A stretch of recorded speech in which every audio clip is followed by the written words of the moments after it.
Yes, watu wengi sana wamekuwa wakihudumu katika mwili kuliko kuhudumu katika roho. Kuhudumu katika mwili ni kutegemea kipaji pekee, kutafuta sifa za watu na vitu kama hivyo, lakini mtu anayehudumu katika roho ni ile kumsikiliza Roho Mtakatifu na kukuongoza katika kile kitu ambacho unakifanya.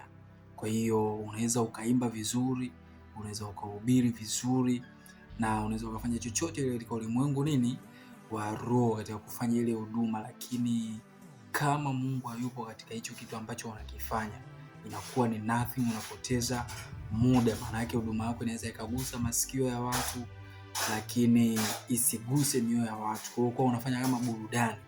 Kwa jitahidi sana, yaani sio tu kufanya huduma bali jitahidi kutengeneza uhusiano mzuri na Mungu. Yaani usifanye huduma tu, tafuta uhusiano kwanza mzuri na Mungu ili hata unapofanya kinapoenda masikioni mwa watu kinagusa mioyo ya watu na kinabadilisha, hata Mungu mwenyewe anapokea ule utukufu. Unaweza kusoma Wakorintho wa pili ile sura ya 3 na mstari wa 6 na ambayo inasema maneno huua ila roho huisha. Kwa jitahidi sana kufanya katika roho na usitegemee sifa wala usitaki kuonekana, ila mapenzi ya Mungu yachukue nafasi katika kile kitu unachofanya. God bless you.